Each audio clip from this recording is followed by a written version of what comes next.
Good morning विद्यार्थी मित्रों। कक्षा 4 विषय हिंदी पाठ 11 पिंजरे का शेर। चलो, पुराने समय की बात है। तब भारत अनेक राज्यों में बटा हुआ था। इन्हीं राज्यों में मगध राज्य सबसे शक्तिशाली समझा जाता था। वहाँ के राजा का नाम महापद्मनंद था। एक दिन राजसभा लगी हुई थी। वातावरण विचित्र था। एक और कुछ व्यक्ति अलग खड़े हुए थे। वे रोम के दूत थे। सभा भवन के बीचों बीच एक पिंजरा रखा हुआ था, जिसमें किसी धातु की बनी हुई एक शेर की प्रतिमा बंद थी। राज्यसभा में बैठे सभी लोग उसी पिंजरे को देख रहे थे। थोड़ी देर बाद ही सम्राट महापद्मनंद राजसभा में पधारे। उनके आते ही सारी सभा में चुप्पी छा गई। महामंत्री सक्टार का संकेत पाकर विदेशी दूत ने आगे बढ़कर अपने राजा की ओर से लाए हुए बहुमूल्य उपहार सम्राट को भेंट किए। यानी जो रोम के बहुत पुराने समय की बात है कि जो भारत था हमारे अनेक राज्यों में बटा हुआ था। इन्हीं राज्यों में मगध राज्य यानी सबसे शक्तिशाली राज्य समझा जाता था। वहाँ के राजा का नाम महापद्मनंद था। कि सभा में जब वातावरण विचित्र था कि रोम के कुछ दूत आए और दूतों ने राजा को एक तोहफा लाए। तोहफा में उन्होंने क्या ला के दिया कि एक लोहे का पिंजरा। उनके राजा ने, जो रोम के जो राजा थे, उन्होंने महापद्मनंद राज्यसभा में पधारे तो अपने जो यहाँ के राजा थे मगध के, तो उनके लिए उन्होंने एक लोहे का पिंजरा, उसमें एक शेर की मूर्ति। लेकिन उनकी शर्त क्या थी? भेंट में लाए हुए थे। देखिए कि राजदूत ने कहा, महाराज, हमारे सम्राट ने एक उपहार आपके लिए भेजा है। उसने लोहे के पिंजरे की ओर संकेत करते हुए कहा, वह यह है शेर। हमने इस शेर को बंदी तो बना लिया है, पर कुछ बंधनों के कारण हम ना पिंजरा खोल सकते हैं और ना ही काट सकते हैं। पिंजरे को खोले या तोड़े बगैर ही शेर को पिंजरे से बाहर निकालना है। ऐसे तो मगध के सम्राट के प्रताप से ही संभव है। यानी रोम के राजदूतों ने कहा कि ये सब करना कि बिना पिंजरे को तोड़े हुए और बिना खोले हुए ये शेर को बाहर निकालना है, ये मगध के सम्राट के प्रताप से ऐसा होना संभव है। ये सुनते ही सम्राट ने मुस्कुराकर पहले पिंजरे की ओर देखा और फिर महामंत्री की ओर। सम्राट के संकेत पाकर महामंत्री ने राजसभा में घोषणा की, सभा में बैठे सभी व्यक्ति इस पिंजरे को देख लें और बिना पिंजरा खोले या तोड़े शेर को बाहर निकालें। सभा में बैठे हुए व्यक्ति से तो पहले ही उस पिंजरे को देख चुके थे। अब उन लोगों ने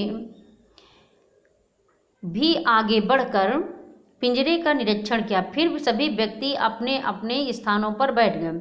सभा में बहुत देर तक फुसफुसाहट चलती रही, पर कोई भी व्यक्ति इस कार्य के लिए नहीं उठा। शेर को कौन बाहर निकाल सकता है? सहसा सम्राट ने गुस्से में कहा।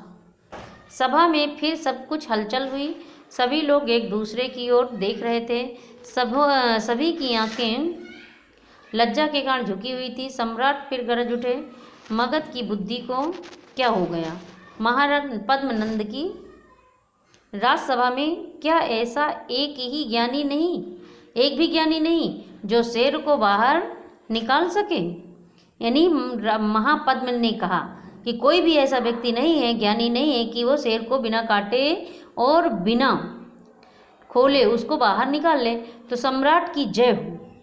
यानी अचानक एक आवाज़ आती है, सम्राट की जय हो। सम्राट और राजसभा में बैठे सभी व्यक्तियों की दृष्टि सम्राट की जय बोलने वाले 15-16 वर्ष के किशोर पर टिक गई। वो 15-16 वर्ष का युवक था, उस पर सभी की नज़र टिक गई। मुझे आज्ञा दीजिए सम्राट। किशोर ने सिर झुकाकर कहा।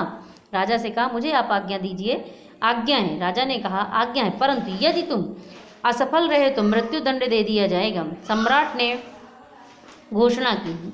उस किशोर के चेहरे पर इन कठोर शब्दों का कोई प्रभाव न हुआ। वह निडर होकर लंबे लंबे डग भरता हुआ पिंजरे के पास गया। कुछ देर सोचने के बाद उसने कहा कि पिंजरे को पानी में डुबो दिया जाए।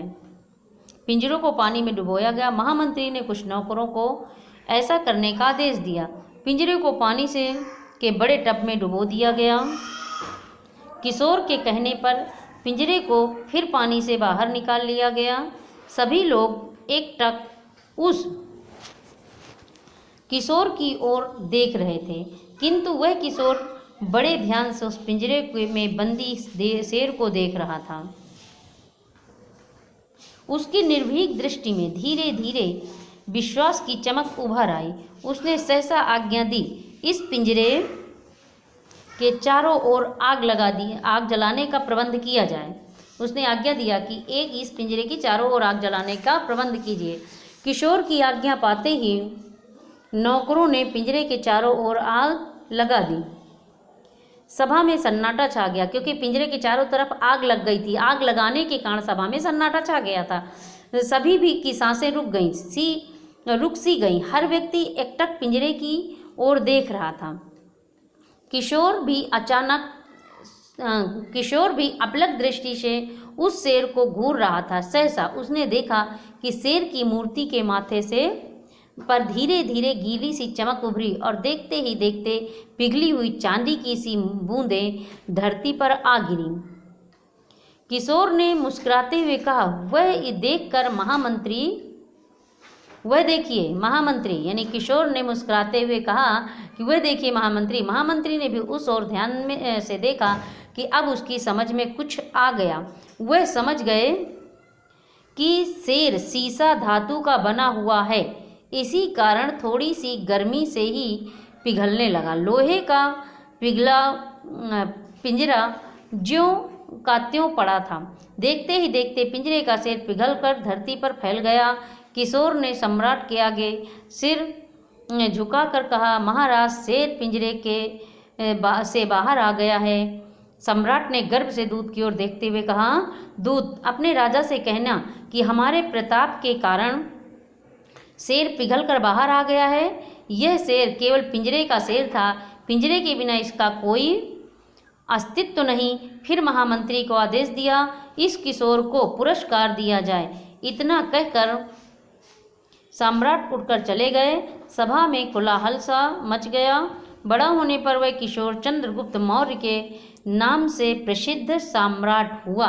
तो विद्यार्थी मित्रों, अभी आपने ये कहानी पढ़ी पिंजरे का शेर, उसमें से आपने देखा कि कितनी बुद्धिमानी से चंद्रगुप्त मौर्य जो यहाँ के जो आगे चल कर के चंद्रगुप्त मौर्य के नाम से विख्यात राजा हुए, इन्होंने कितनी चतुराई से शेर को बाहर निकाला।